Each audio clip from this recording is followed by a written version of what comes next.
Step aside, Superman. Supergirl is taking over. And I'm not just talking about one day in April.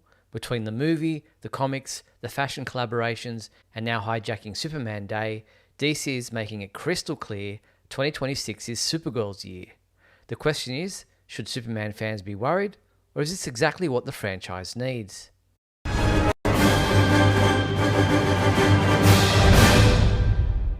Hello everyone and welcome to Superman Homepage Live, brought to you by supermanhomepage.com, the number one Superman fan site in the world. In this, our February 16th, 2026 show, we're going to be covering the news about Supergirl taking over Superman Day. We're going to be talking about the Death of Superman auction that Michael is selling one of his kidneys for. We're going to be talking about so much more. But to let you know how all tonight's show works, let's just do some housekeeping stuff out of the way first. Want to thank our sponsors and our patrons, our Superman Homepage champions. We want to thank them. They are Douglas Meacham, John Patrick Van Pelt, Tina Murray, Kara Luca, Rick and Tanya Schutzau. Thank you so much for your support. If you'd like to join those folks and be a supporter and sponsor of the show, then simply go to the join button below there, click the join button below on YouTube, or head to patreon.com/Superman homepage. There are different levels of membership with different levels of perks, one of them being a Superman champion. So thank you to those guys, and welcome to my two co-hosts, Michael Bailey. Hello, Michael. How are you? Doing okay. And Mark Lax. Welcome, Mark. Hello, gentlemen. Now, Michael, you were not with us last week because you were working late. I'm hoping you got through that without too many problems. Oh, I was fine. And Mark and I had a good show last week, but we definitely missed you. Do you might want to let people know, Michael, how they can get involved in tonight's show if they do want to participate? Yeah, they just need to go to supermanhomepage.com/live and press the call now button. If you want to try to mouth the words as I say it, Steve, you can. No, that's all good. Let me get you up Hey, here. it's Mark. That's my turn. There I am, but there's half of me. There you go. See what happens when you miss a week? I throw things all around all over the place. I thought you were going to keep the half of me and we could talk about how the world thinks I'm dead and I'm going to remain them thinking I'm dead until I learn to control the raging spirit that dwells within me. They go to supermanhomepage.com/live and press the call now button, and then they can sit in the green room and watch the show as they're waiting to come on, or they can scan the QR code with their phone. Now, if you are using your laptop or desktop to watch the show and are using an external speaker, please mute that if we have you on, because we're on a bit of a delay. That can kind of screw things up. And if you're using your smartphone to be on the show, please use your headset, earphones, AirPods, whatever you use, to cans tied into string, because the speakerphone thing just screws everything up. Yes, indeed. And if you're a little bit shy and don't want to get on the phone to talk to us tonight, then feel free to participate there on YouTube, Facebook, Instagram. I think we're on LinkedIn as well as Amazon Live tonight. We're doing everything. We're across all the different channels and networks. But we invite you to join in and chat with fellow fans in the comments. Post your comments, ask any questions. We'll keep an eye on those comments throughout the show, so get involved in that way. And if you want your comment featured live on the screen during the show and you're on YouTube, feel free to post a super chat. All you have to do is on YouTube, click on the dollar sign, and on your YouTube feed, a slider will appear. You decide on the dollar amount you're willing to donate, and we'll feature your comment or question on the screen as we go along tonight. All right, well, let's get into tonight's topics. And as I mentioned, first and foremost, Superman Day is, for 2026 anyway, going to be known as Supergirl Day. Yep, DC have announced that Supergirl is taking over Superman Day for April 18th. And that is obviously in light of the fact that it's the Summer of Supergirl. We've got the new movie coming out in June. We've got a new version of Supergirl Woman of Tomorrow coming out, a deluxe edition. There's lots of things happening around Kara Zor-El this year. And as I said, she's taking over Superman Day for this year. What do we make of this announcement? It's a good, you know, publicity stunt. Uh, I'm sure people are really excited for it. I hold Superman Day as sacred, so I will not be participating. But having said that, anybody that wants to and is really excited about this, I'm really excited for you. It's just I this is such a sticky wicket, perilous waters to traverse. Because if I say, I don't want to celebrate Supergirl Day on Superman Day, then I could be accused of some things and maybe even canceled. Uh, Probably not. I'm not popular enough to be canceled, but still, the point is that it's a really good publicity stunt. I'm glad DC is doing it. It's just not something I'm going to be participating in, if that makes any sense. Yeah, no, I get where you're coming from. How do you feel about it, Mark? I kind of feel the same way. Um, I don't have any problem with being Supergirl Day, but we deal with so much with Batman and so many other characters trying to take over Superman that I just feel we need Superman Day to be Superman Day, and of course, as many people would say, well, give her her own day. Well, like, you could give her own day, and that's fine. I have no problem with that, and I have no problem, like Mike said, with people who want to honor Superman Day as Supergirl Day. That's fine too.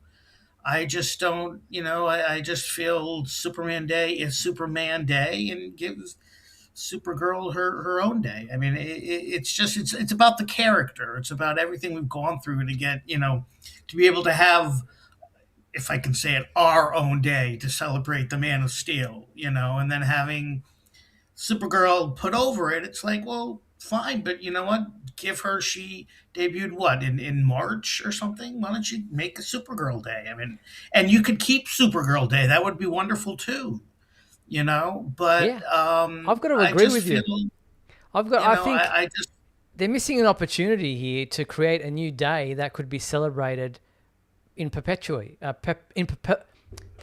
What's the word I'm looking for? Perpetuity. Perpetuity. Yeah. yes. Action Comics 252, which is the comic book that Supergirl debuted in, came out March 31st, 1959, and that's still before June. So we could definitely get Supergirl Day in before the new movie comes out and celebrate that as her day, and continue to have 2 days moving forward, one for Superman, one for Supergirl. Look, Superman himself would say, yes, of course, I'm happy to share my day with Kara, my cousin. That's what he's all about. He's all about sharing and all that kind of stuff. But yeah, I'm kind of with you guys. If a Robin movie was coming out, would they make Batman Day Robin Day? Like, that's kind of No. like they wouldn't. So I'm sorry, they would not. like Michael said, it's a sticky wicket. It's a tricky one.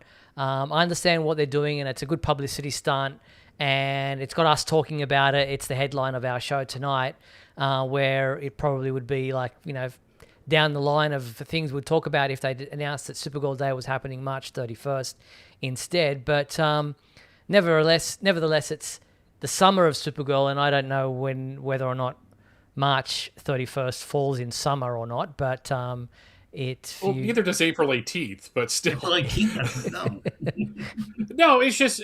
But the thing is that to play devil's advocate for a second, the fact that they are doing this means that they have some faith in the film, and it is a really good way of getting that kind of marketing machine going. You're saying she's taking over Superman Day. It's not like it's going to replace it, because Superman Day is Superman Day because that's the day Action Comics, or it's the day it's accepted that Action Comics #1 came out. And to be fair, Superman has 2 of them. He's got the one in June as well. So it's not like that's the one for the Gregorian calendar. I think April 18th was for the Julian calendar. I still have to do some research on that. It's really funny though. Batman Day is like Easter because it doesn't happen on the same day every year. It's like it floats. it floats through September. So I think that's kind of ironic since everybody likes to make Superman a Christ figure.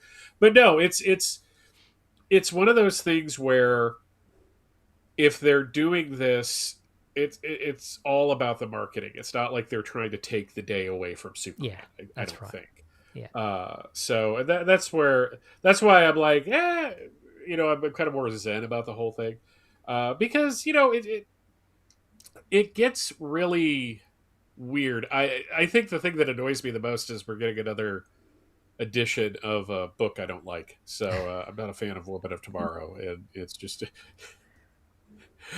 Are we going to have a Lobo Day? Is it every day Lobo Day? Really?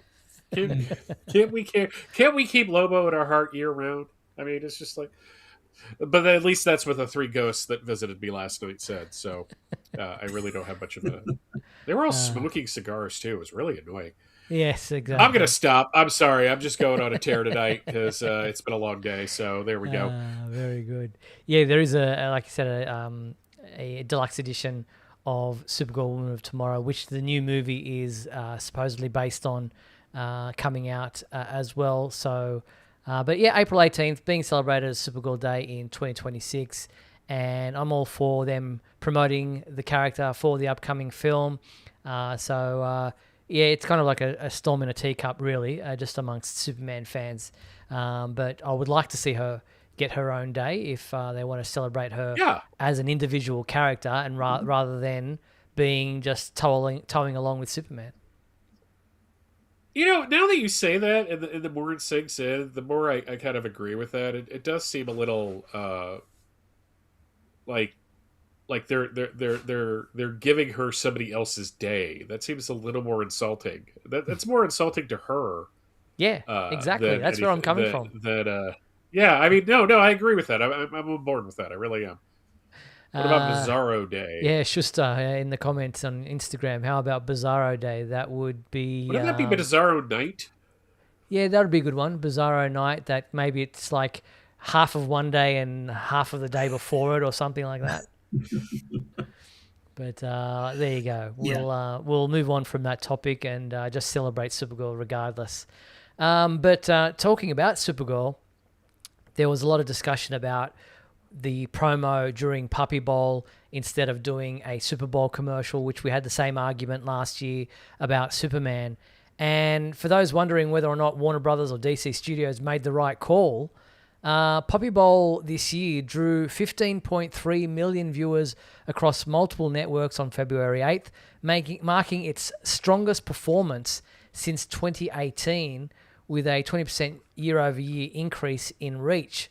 So considering that Warner Brothers does own the station that Puppy Bowl is broadcast on, then I think it's it's probably proven to be a smart idea. Yeah, I was completely wrong. and I'm willing to admit that. No, I was like, I don't know if this is a good idea. Apparently it really was. So I and this is one of those things that I'm glad to be wrong about. At the end of the day, it's like I'm glad it was successful. It's not like I didn't want it to be successful, but I'm glad that my kind of like I think it should be on the Super Bowl and not the Puppy Bowl apparently was not the right call. No, I mean, it worked, and the whole thing. I mean, we had said it too. We thought, I at least said it. I thought it should be on the Super Bowl. It would be better, be wider release for more people watching. But hey, it worked. It was successful, and good on them. They made the right call. Now, I'm sure that Super Bowl probably had more than 15.3 million viewers, but nevertheless, the price point for a commercial or a commercial spot in the Super Bowl compared to the Puppy Bowl may not have warranted the extra eyes that they would have seen it. So, well done to DC Studios on making that call, and it seems to have proven to have been a success. Now, still on the topic of Supergirl, this one may not mean too much to too many people, but it had the Australian angle to it, so I was happy to report on it. Millie Alcock will be honoured with the Rising Star Award at this year's G'day USA Arts Gala on February 26th in Hollywood. And that is a annual thing that they do, promoting and celebrating Australians working in the American industries there, like Hollywood, in the arts. So congratulations to Millie Alcock on being recognised as a rising star for this year's awards.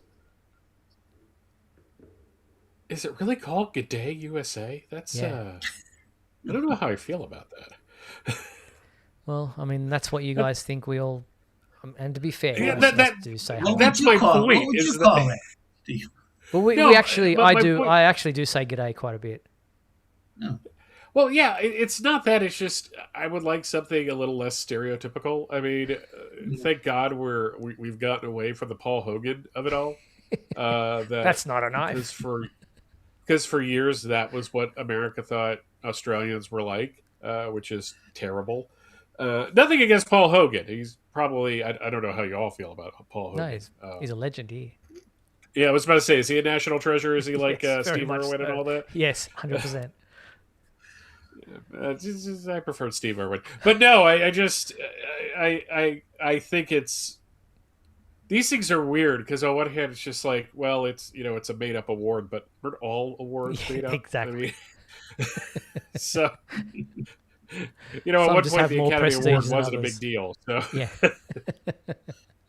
I just look at that name. I look how you wrote down the name too, and I'm fascinated by that too. That it's G-Day.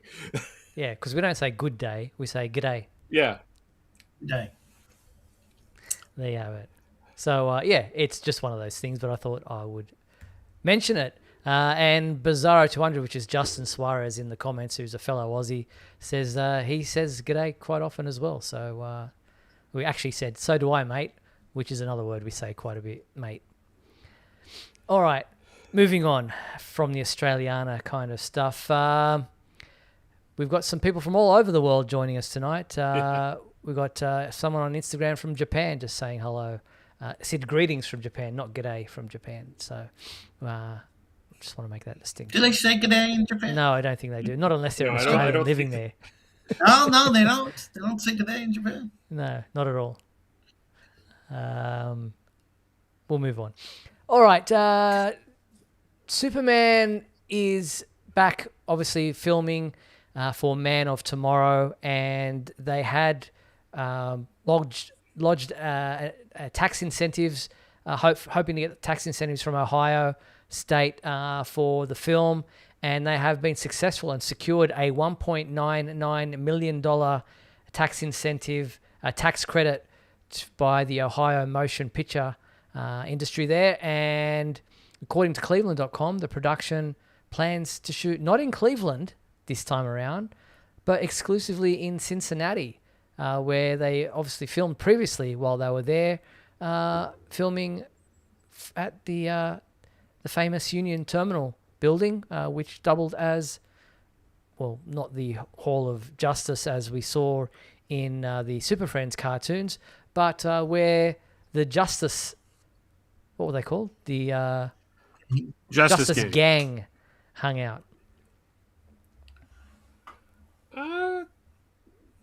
That I don't know how to feel about that, actually, because I like that they filmed in Cleveland. It seemed to me like a really big deal, but I guess maybe a lot of the outdoor scenes of Metropolis are going to be like attack scenes, so you want to have that in a controlled environment like a studio.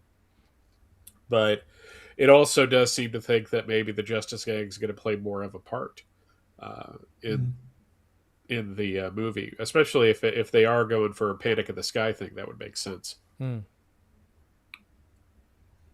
Yeah, I mean, it's nice if they did in Cleveland because of the, lineage of Cleveland and Siegel and Schuster. But I mean, I don't feel that different about it. Again, if they're going to be using that building, maybe they're going to be spending more time there. So, Now, that I doesn't don't know. mean, so Justice Clovis on Instagram's asking what, no Daily Planet? That doesn't necessarily mean there won't be any internal Daily Planet scenes, because that can Right. be done in a studio. But they might not be filming in the streets of Metropolis so much if this is going to be more of a, cosmic kind of threat kind of thing, and they'll just be at the Justice Gang's headquarters, what have you there. So, and they may just have, some street stuff outside with a facade that acts as a Daily Planet. They don't have to necessarily, they can rebuild that. They don't have to necessarily do that on location, where Superman in 2025 obviously had a lot more Metropolis street scenes than is required for Man of Tomorrow. According to Cleveland.com, this is that Cincinnati is the only place, not Cleveland. We don't know. They may decide to shoot in Cleveland as well, but at this point in time, it was just for Cincinnati. So there you have it. Justin in the Cleveland. comments is asking, is it a train terminal? Yeah, the building is the, I believe it was a train terminal, Union Terminal. It must have been a train in Cincinnati. Michael's doing a quick search for us, but I imagine being called Union Terminal that it is a train station, a train terminal. So we'll let you know. Michael's doing a quick search, Google It search right is a now. historic Art Deco landmark that now houses the Cincinnati Museum Center, a complex of museums including the Cincinnati History Museum, the Museum of Natural History and Science, and the Children's Museum, along with an Omnimax theater. So it might have been formerly a terminal, but now it is. Yeah, and just to be clear, it's not designed after the. It predates the Hall of Justice. It's been there longer. Many people think it was built to look like the Hall of Justice.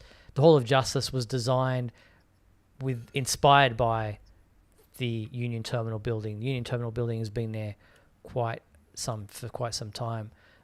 So yeah, it's now a museum, but I think at one point it was a train terminal.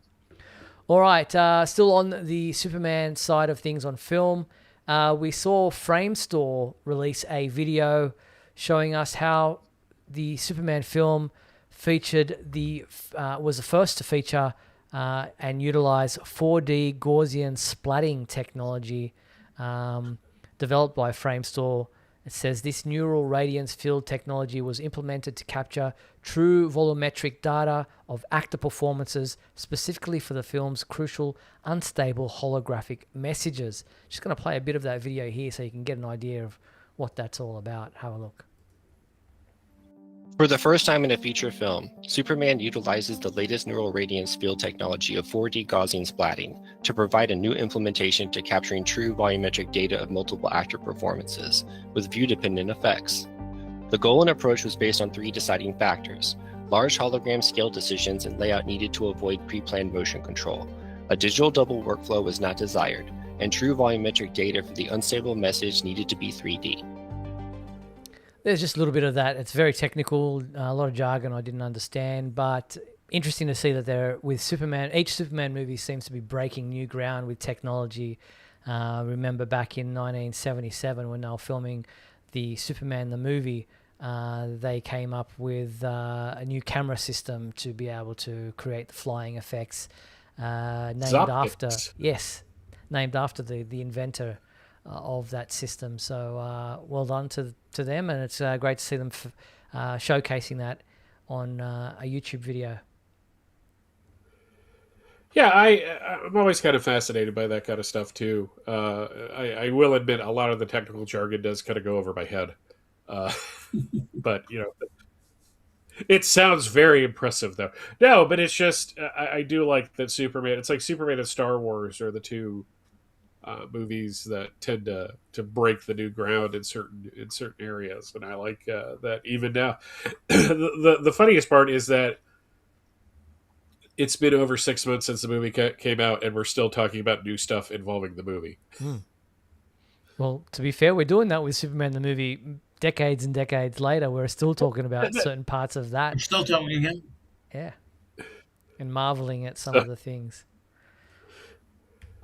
Speaking about marveling at things, I just did a short video online that will go up tonight about new technology that's coming out, and there's been a lot of angst and wringing of hands in Hollywood over this new AI video generation system. I think it's called Seascape or something like that, 2.0, and it's actually, I think there's going to be some class action over the film, the software, because it is using people's faces and voices to mimic stuff that shouldn't be or hasn't been it's copyright material. I'm trying to find the video for you so I can quickly show it to you here. Here we go. Have a look at this just quickly.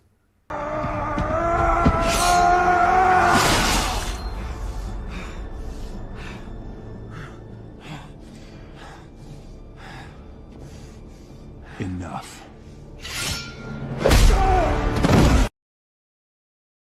Now, that's just a quick 30, well, not even 30-second video, but it's becoming more and more realistic. I mean, Henry Cavill looks exactly like Henry Cavill. Wolverine looks exactly like Hugh Jackman. Usually when you're looking at an AI video, you can tell that it's AI because the flying or the falling, the gravity kind of elements of the movement look unrealistic.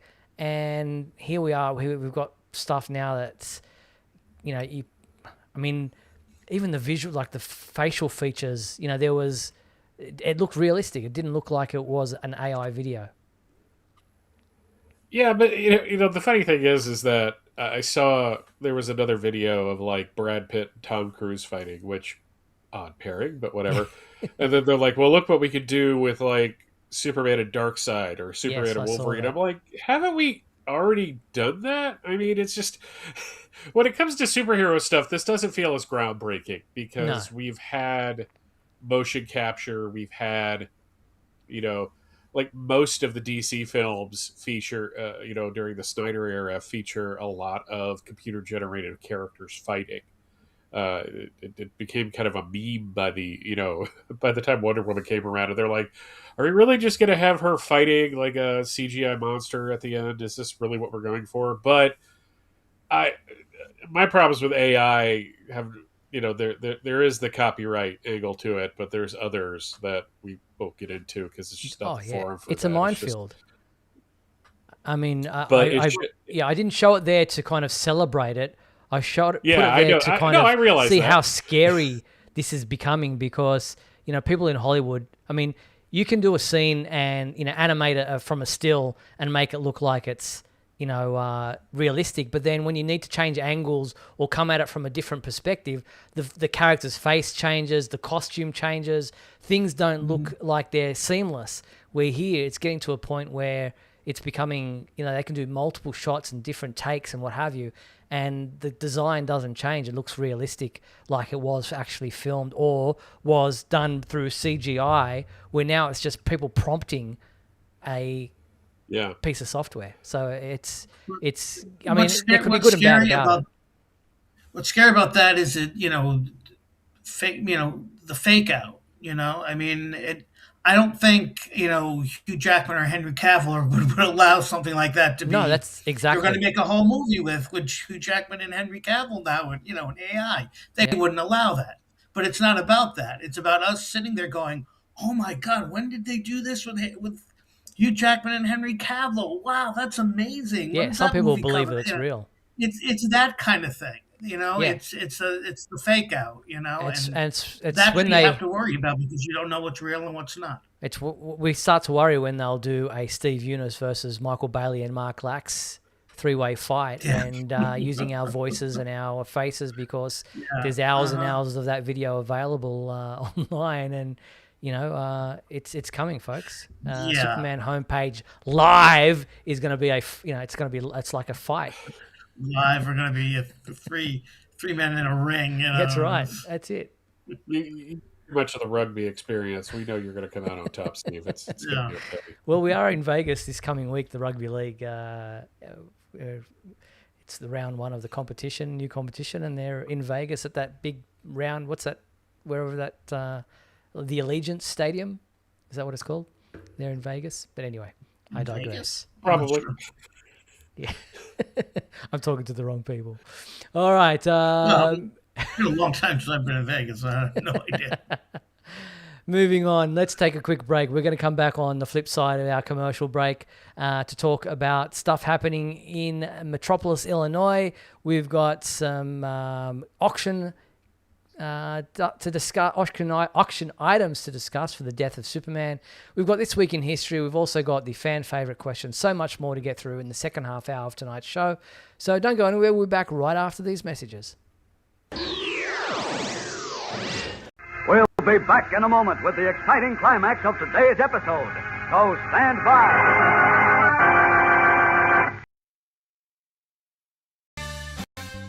If you're enjoying Superman Homepage Live, then please like and share this video with your family and friends. Also, if you'd like to subscribe to our YouTube channel, then you can click on the bell to receive notifications whenever we post a new video. You can also join our YouTube membership program. Just click the join button below. Or you can become a patron and support our website by going to patreon.com/Superman homepage.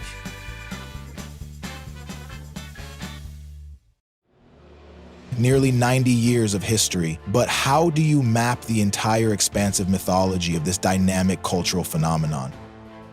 Introducing Man of Yesterday, Today, and Tomorrow. The chronological framework navigates Superman's history month by month. Discover the individuals who shaped the icon, the date of Krypton's tragic destruction, and the day the nation mourns Superman's death. Explore epic milestones, from the groundbreaking radio debut to Richard Donner's cinematic masterpiece that launched an entire era. This is more than a catalog of dates. It's a roadmap to understanding how myths evolve and continue to shape the world. Go to Amazon to get your copy today.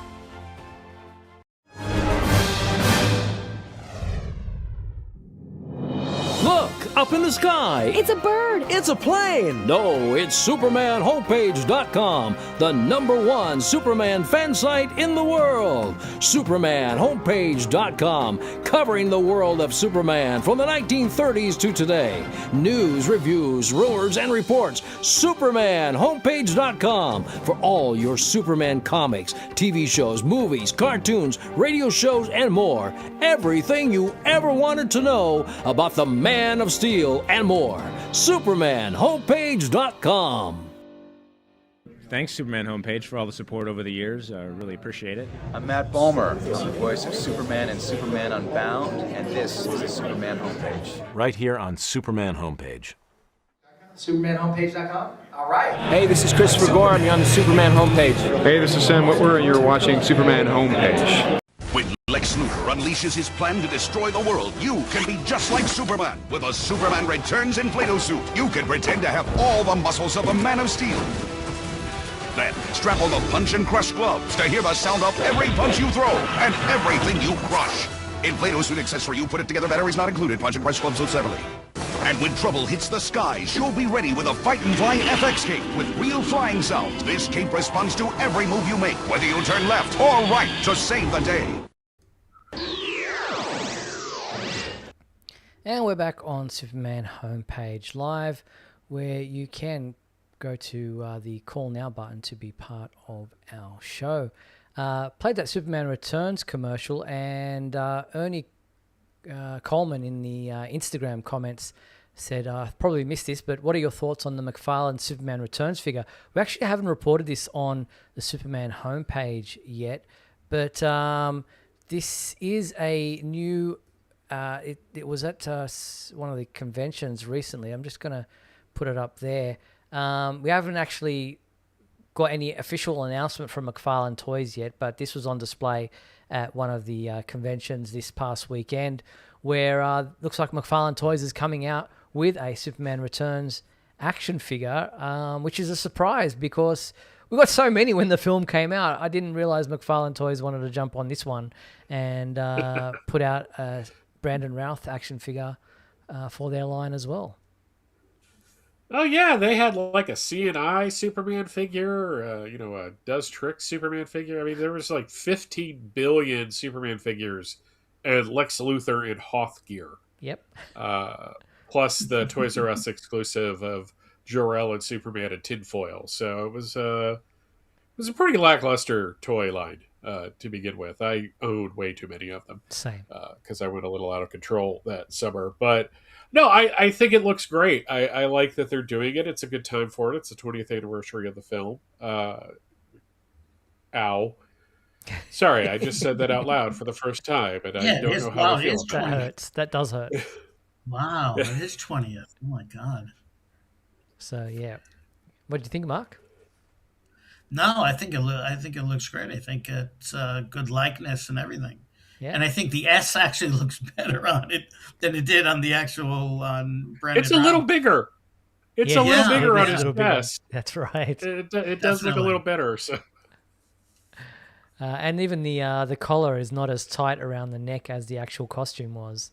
You can see a bit more of his shoulders and collarbones there than what was in the actual costume. So, yep, well done. We'll let you know when McFarlane Toys actually officially announces it and give you the details on its release.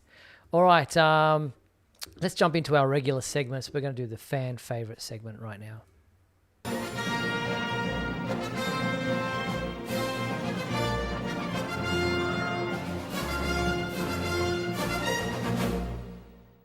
All right, the fan favorite question from last week is, which is your favorite animated version of Lois Lane? We had 3 people respond. Michael, who was up first? Oh, it was J.P. Rocha who wrote, my favorite animated Lois Lane is from the Fleischer film series, Always Getting in Trouble. That's a good loaded choice. statement. Yeah, well done. Thank you, JP. I can't disagree there. I love that version of Lois. Mark? And Ryan Ignatius Pratt wrote, I would probably say that my favorite animated Lois Lane is that depicted on My Adventures with Superman. This version of Lois Lane is one that is smart, savvy, caring, compassionate, funny, and energetic, qualities that remind me of Terry Hatcher's Lois Lane, my favorite live-action version of the character. My Adventures with Superman's Lois is well written and always gives an excellent vocal performance by talented voice actress Alice Lee. I love that this incarnation of Lois successfully deduced Clark's secret, and that the show focuses on her as much as it does Superman. Thank you, Ryan. Great answer. Another great version of Lois Lane in animated form. Next up, probably my favorite, Celeste Sims says, I hope you all had a great weekend and an amazing Valentine's Day. Thank you very much, Celeste. Hope you did too. She goes on to say, my favorite animated Lois Lane is the one from Superman the Animated Series. She's bold, brutally honest, but cares deeply for Clark. She's not afraid to speak her mind either. So thank you very much, Celeste. And I think those 3 versions of Lois Lane are very similar to one another, and probably why they're the 3 that got mentioned for this version of the fan favorite question, because I think there is something very, like, I love all 3 versions of Lois Lane that were mentioned tonight. There's not a whole lot of animated Loises, though, when you really think about it. It's kind of interesting. Appeared in the Super Friends, obviously, a little bit. Yeah. Then there was Ruby Spears, yeah. Other than that, New Adventures of Superman in 66. Yeah. But kind of a... I think she was voiced by Joan Alexander as well, so she was. I don't know. It's weird. It's just like you think about like the different animated versions of Superman. There's so much to say, but with Lois, it's just like there's a commonality. Like as you were saying, Steve, there's a commonality between all of them. That it's not like one is worse than the other or they're all bad. It's just they all tend to be of the same mold. And we can't forget there's also the animated movie versions of Lois Lane that appeared in like The Death of Superman, Superman Doomsday, the DCAU. Absolutely. So yeah, there's definitely a lot of animated versions in movie form, not necessarily just the TV side of things. And to be fair, the Fleischer cartoons were cinematic before we ever saw them on television. So that was the fan favorite question. So thank you very much to JP, Ryan, and Celeste. We're going on the same track here. Which is your favorite animated version of Clark Kent? So not Superman, Clark Kent. Get involved in the fan favorite segment of our show. Simply send your answer to info@supermanhomepage.com. That's info@supermanhomepage.com, and we will read out the emails that we receive when we return to this segment next week. All right, we are jumping straight into This Week in History. Come with me now, my son, as we break through the bonds of your earthly confinement, traveling through time and space. This week, folks, in all honesty, we're going to 1946, where we have Action Comics number 95. Superman getting hit with a pie. I think that pretty much says everything we need to know. I think that's the first appearance of the prankster, if I'm not mistaken. It might be. I am not as up on his first appearance, but he's a little slimmer than he eventually would become. Because he's a little portly until more recent years. 1956, we have Superboy number 48. That's just a weird image. I need to move on from that. I don't think I can look at that too much. They look like they're about to murder him. In all honesty, it's like we all wore the costume, and now you're gonna die. This is like a Stephen King story. So, the boy without the super suit. 1966, we have Superboy number 128, where we have the Kryptonite Kid who is wearing an unfortunate costume, but that's okay. Mankini. That is, you're right. He close. He's into he's not looking for bulk. He's looking to tone. So that's the reason why he looks the way he does. 1976, we have DC Superstars number 3, which is actually just a bunch of reprints. DC did this a lot in the 1970s, probably to save money because they didn't have to pay reprint rights. Nothing in the 80s, but in 1996, Action Comics number 720, this is where Lois breaks up with Superman. The engagement is off. It is not my favorite era of the Triangle era, as a matter of fact. I really did not like this storyline when it came out, and I didn't like it when I reread it a couple years ago. But then they had to really get out of that skid quickly to get them married later in the year. Because they had them good and broken up. In 2006, we have Action Comics number 836, which is part of the end of the post-crisis era, officially, with the Infinite Crisis crossover. This is the second part, I believe, of the 3-part story, where you basically had kind of a mashup of the modern Superman and the Earth 2 Superman. It was actually a really good story.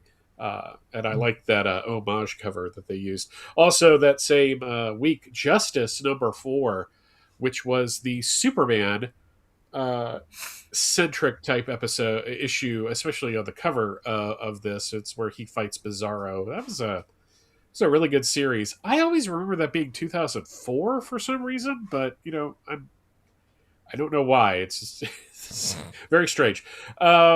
And then 2016, we have Injustice Gods Among Us Year 5, which is just a long title, number 4. And Superman American Alien, number 4. God, I hate that series. You guys want to chime in and defend it? That's fine. I have a beef with this story that is just getting legendary at this point. Yes. And in the real world, on February 15th, which was yesterday, Christopher McDonald, who in addition to being in Happy Gilmore, was born in 1955. But more importantly, I think, he was in Paramedics with George Newbern, who would later become... No, that's... I mean, he was in that movie. He was also in Grease 2, where he was one of the T-Birds. But more importantly to us, he was Jor-El on Superman the Animated Series and played the older Superman on Batman Beyond. And on February 17th. Sorry, before you go on, Michael, there's also a lot of people who think one of the latest action figures for the Superman film looks a lot like him instead of they David weren't Cronster. wrong. No, they're not wrong. They really weren't. They weren't wrong. And it's funny because, with how his hair looks, he's got kind of the same hair that Henry Cavill did in Man of Steel. So Like I think he could pull Jor-El off in live action at this point. February 17th, which is tomorrow or today for Steve. Kurt Swan, legendary Superman artist, drew the character for 30 straight years. Was born in 1920, and that's it. That's all we got. That's this week in history. Thank you very much. Super Sumarian on YouTube wants to know, what's your beef with Superman Alien? Well, the problem is how much time do we have? We've got 15 minutes. No, I could do a TLDR version of this. I hate the writer, Max Landis, and it's not just because he made the dumbest video ever, doing kind of a parody and like a scathing review of the death of Superman. It's not that. It's just I think he's just generally an awful person, and that series. Like, the first issue is great. It's this really nice kind of heartfelt Jonathan and Martha and young Clark. And then the second issue is like an episode of Criminal Minds. And he had to bring Lobo into it, and he had to bring Batman into it. And it's just like everything wrong with that era of Superman is encapsulated in that story. Yep, can't disagree. So there you go. That's the answer. All right, moving on to our other topics to discuss tonight. Thank you for this week in history, Michael. We spoke about Superman Day earlier. Well, one place that's going to be celebrating it as Superman Day and not Supergirl Day is Metropolis, Illinois, the home of Superman. They are going to be celebrating Superman Day on April 18th with a screening of the 2025 Superman film. It's free, so bring your lawn chair and your best superhero costume, and join fellow fans to celebrate Superman Day in Superman's hometown of Metropolis in Illinois, thanks to the Super Museum. Yeah, I kind of feel bad for him because they got trumped. Announced this. They announced this fantastic day. No, it's just like I like everything about it. They got a guy, they got one of the premier cosplayers coming to be Superman for them, and they're showing the movie. It's all this thing, and like the very next day, DC's like, nope, it's gonna be Supergirl Day, and it's just like that's gotta sting just a little bit. Yeah. There you go. So great way to see the Superman film. You've probably seen it a number of times now, and yes, you can watch it at home, but watch it with fellow fans out on the lawn there in front of the iconic landmark in Metropolis, Illinois, and it's free, so why not? Get along. Get to it. All right, moving on. Speaking of movies that you can watch, Cinema Arts Center in New York, Huntington, New York, will be screening Superman the movie on Sunday, March 1st. This one's not free. It's $5 for kids, $8 for members, and $16 for the general public. This is at 12 p.m., so noon on Sunday, March 1st in Huntington, New York, if you want to see Superman the movie. All right, if you were on the television side of things now, if you were in Vancouver in Canada this past weekend, on Saturday, February 14th, there was a Smallville 25th anniversary panel with Tom Welling, Erica Durance, Kristen Kruk, and for the first time doing a Smallville panel, James Masters.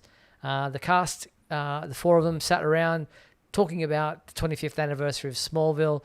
The complete video of that panel is up on our website if you'd like to check it out. Nothing really. I mean, if you haven't watched one of these panels before, nothing really new was revealed. James Masters gave a few interesting tidbits that we haven't heard before because he hasn't been part of these panels, and had some ideas of the way he thought the series should have ended. But nevertheless, it's always a great time to hear these actors talk about one of the most beloved Superman TV shows of all time. Yeah, I'm glad James Marsters got to jump in on the action as the first live action Brainiac. Yeah, I think that's accurate. Yeah, we're not going to count whatever Harry Anderson was in the last episode of Lois and Clark. Which was unfortunate on a number of levels, but yeah, that's really cool. I'm glad you do hit on something though. It's cool that they keep doing that they get to go to these conventions because fans who don't normally get to meet these people can meet them. But you gotta start to wonder after doing them for so many years, have they been asked a question that they haven't been asked 1,000 times at this point. Plus, there's the podcast where they're going episode by Yeah. episode. So there's, multiple opportunities for them to discuss this show and for us to hear them talking about the show. But yeah, one of the things like they get asked all the time in these panels is, did you take something from the set or a costume or a prop? Is there a question that you haven't been asked? It's like, not at this point. 25 years later, I'm sure they get asked millions of questions over and over again. The one that Tom Welling kind of discussed was when fans come up to him and say, do you remember in episode this of season this? And he's like, you guys forget that I don't actually watch the series really, like that you guys remember it the way you remember it, because I was filming it. I don't necessarily sit back and watch it in total as many times as you guys do. So, but it was I was witness to one of those. That was kind of fascinating to watch because they were asking him a question about black kryptonite, and he had no memory of black kryptonite, and that's because he did the show for a decade. Yeah, exactly. It would have been all, and they don't necessarily shoot things in sequence and all those kinds of things, so it would be jumbled up in their minds. But it was interesting this time around because he was saying the person who was asking him about, do you remember this episode where you held this baby and whatever? And he was like, he goes, anyway, I was that baby. So here's this guy 25 years later coming back to meet Tom Welling, who held him in that particular episode. So that was a cool moment. Yeah, I guess if you're in Vancouver, there's a chance that some of the people who are in the industry would get to come out and see the panel at that point. Yeah, because they filmed it in Vancouver, so definitely nice, kind of coming full circle 25 years later. All right, so that's the Smallville panel if you want to check it out on our website. Now, here is an interesting item that I know Michael will be salivating over and probably have mixed emotions. I don't know how you feel about this, Michael, because they are selling off. Comic book enthusiasts and collectors are going to want to get around this particular auction. Comic Connect has announced a standalone auction featuring the original artwork from Superman number 75, The Death of Superman. They are auctioning off pages, the cover artwork, the poster artwork. Dan Jurgens is obviously all over this. And Brett Breeding is the inker. Every page was a splash page. So they yes, are... it was. It's like they're a piece of art in and of themselves just for that reason alone. But probably most of the interior artwork is included in this auction. The original cover art, as I said, the collector's edition's poster art, almost every interior splash page, the massive triple gatefold splash covering pages 25, 27, and 28, and the final splash page of the story showing Superman dead in Lois's arms. These are approximately 10.25 inches by 15.75 inches, and they're one of a kind. They've got a reserve. Well, there's no reserve. You can start with a bid of just $1. I think they're going to go for a little more than that. I don't know. I think the one that I would want more than anything out of that is the poster artwork, because you got a lot of characters on that. Plus, That was one of the things. And Dan was on the show and he told us about how he put if I'm remembering it correctly, he put that artwork in the mail and finished it up and put it for FedEx to pick it up the day they announced that Joe Shuster died. Wow. So there's kind of like a weird bit of history to it as well. But the joke is it belongs in a museum. Let's see, Just Clois, said that in the comments. But the surprising thing to me is that it's taken this long for the stuff to get sold. Like I figure this would have been sold years ago. Yeah, it's God, we're talking how long now? We're talking 30. It's 35 years next year, so 30. we're 3.5 decades on, and I don't know. It's just it is a piece of history. It's not. I mean, I have two kidneys, so I think I'm willing to part with one at this point. If I could get enough money up. Actually, I need money for other things. I can't be buying. Yeah. At this point. But still, no. I mean, it's kind of cool, and it is, and I'm glad that it's going to get out there, and I'm hoping. I know, like you just alluded to, that people are probably going to be buying it for investment reasons, but I'm kind of hoping that some like true fans get to own a piece of history. And I hope it puts a lot of money in the pockets of Dan Jurgens and Brett Breeding as well. I was just about to say who had hold of them. Do they belong to DC Comics? Do they belong to Dan Jurgens and Brett Breeding? Who is the owner of these to be able to give them to be auctioned? During the 80s and 90s, and I don't know if this is still the case, it's probably not, because most of the art is digital nowadays, so you don't really have original art like you used to in some cases. But usually, and I know this was the case at Marvel, like they would split up the pages between the penciler and the inker. Like the penciler would get certain pages returned to them, and the inker would get certain pages returned to them.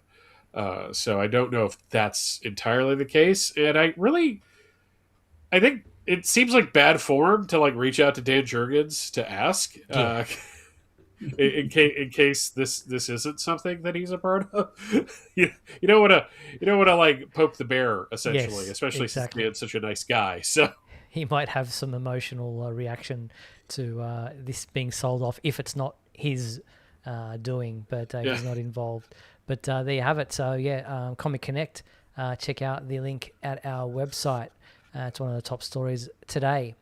DC also revealed a new wave of variant covers for Superman, Spider-Man #1, which you can check out at our website. Here is just a quick look at some of them, and some of them are paying tribute to older comic books and replicating some of the artwork, and I mean this one in particular, that is very classic.